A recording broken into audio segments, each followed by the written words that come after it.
لیوای 61 هێزی تایبەتی سەرۆک وەزیران مەلەفی ئەمنی پارێزگای کەرکووک دەگرێتە دەست و فەرماندەی فیرقەی تایبەتی ئەنجومەنی وەزیران لەگەڵ هێزەکانی دژە تیرۆری عێراق ئاڵوگۆڕی دەسەڵاتی سەربازیان لە پارێزگاکەدا کرد.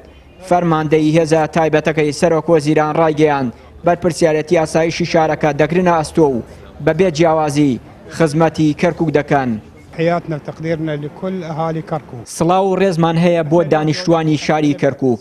ئەم گەڕانەی ئێمە لە ناو شاری کەرکووک ناردنی نامەیەکە بۆ هاوڵاتیان کە ئەم هێزەی ئێمە هاتوونەتە کەرکووک لە خزمەتی دانیشتوانی شاری کەرکووک دەبن و ئامانجی سەرەکی ئێمە ئەوەیە لە شاری کەرکووک ژیان ئاسایی بێت و خەڵک بە ئاسوودەیی بژین وەکو هەر شارێکی تری عێراق و ئازادانە پێکەوە ژیان بگوزەرێنن.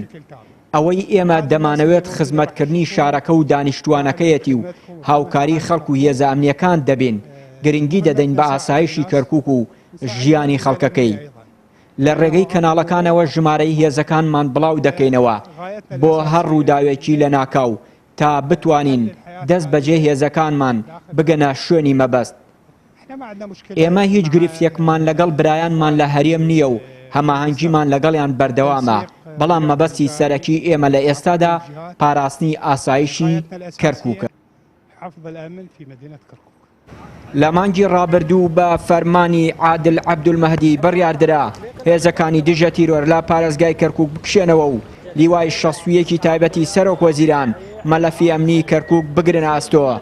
ئەندامێکی ئەنجومەنی نوێنەرانیش دەڵێت ناکرێت هێزێک بەتەنها و بێ بەشداری کورد مەلەفی ئەمنی کەرکووک بگرێت ئاستۆ.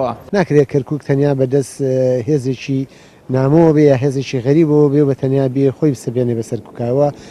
هیچ شارێکی عێراق نەدراوەتە دەست عەسکەریەوە تا کەرکووک بدرێتە دەست عەسکەریەوە. بۆیە سنووری کەرکووک و ناوچە جێناوەکان ئەبێ بە شێوەی مشتەرێکی بەڕێوە بچێەوە. ئێمە بە پێی دەستوریش ئەبێ جەخت لەسەرەوە بکەینەوە کە هێزی پێشمەرگە بەشێکە لە هێزە ئەمنیەکانی عێراق ئاسایش بە هەمان شێوە دەرەوەی کەرکووک بۆی هەیە سوپای عێراق و پێشمەرگەوی پارێزێ. مەسەڵەن ئێمە هەندێک سنوورمان هەیە تەنیان یەک نەوتەوەی لە تیاژێ کەرکووک بڵێن لایەکی بەس کوردی تیاژێ، هەندێک شوێنی عەرەبێ، هەندێک شوێنی تورکمانە. ناکرێ ئەمە هێزێک خۆی بسەپێنێ بەسەرەوە. بۆ ئێمە جەخت لەسەر ئەواکەینەوە کە یەکەم شت یەکڕێزی حەزبە کوردستانیەکان و یەکدەنگی حکوومەتی هەرێمی کوردستان بۆ مفاوەزاتکردن لەگەڵ حکوومەتی عێراق بۆی بتوان ئەم سنوورانە بە مشتەرێکی بەڕێوە بچێت.